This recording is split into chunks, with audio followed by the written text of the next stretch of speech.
everybody, this is Mike from Personal Protection Academy, and I'm joined by Chad, who's also an instructor with Confidence Safety Academy.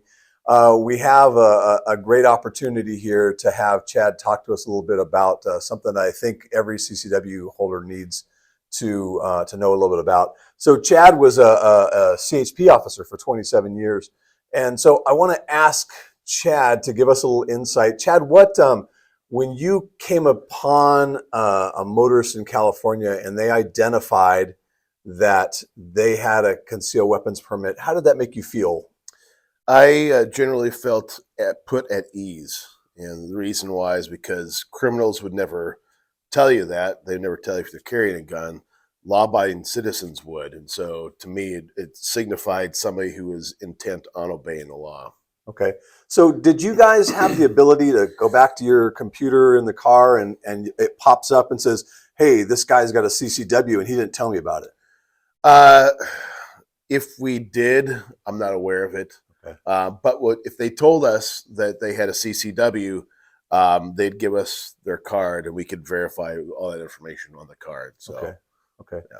Good. So, then let's kind of close out with this then, Chad. What is it you would tell every California citizen who has a CCW holder?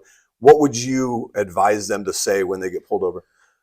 Good question. What I would inform people to say to cops, first of all, you want to keep your hands on the steering wheel, fingers visible where the cops can see you. You don't want to make what we call furtive movements where it looks like you might be reaching for your wallet or a gun or something. But when the cop arrives, typically we're going to tell you why we stopped you. I know there's some people who say, do you know why I stopped you? My personal MO was I always stopped people, approached right side and said, sir or ma'am, the reason I'm stopping you is for whatever, your speed or whatever. I need to see your license, registration, insurance. At that point, it would be a good idea for the driver to say, yes, sir, and officer, I do have a carry concealed permit on me, and I have my weapon on me as well.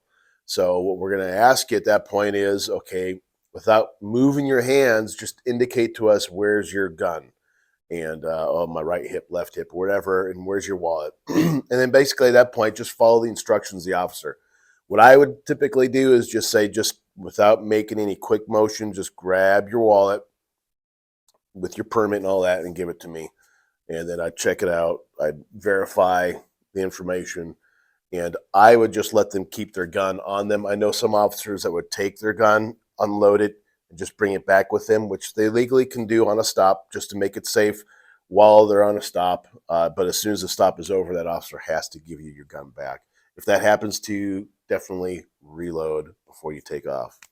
And you guys got to understand that the folks that serve in police and sheriff, and in Chad's case, 27 years as a California Highway Patrol, man, they want to get home to their spouses and their kids just as much as you do. So have that into consideration and think about what is it would make you jumpy if you've got to stop someone on the side of a busy road and you discover that they've got a firearm. So Chad, thank you so much for the work you did for 27 years as a Absolutely. CHP officer, and thanks for the work you're doing now as an instructor. Check out Confidence Safety Academy, and we'll see you guys on the range. Take care.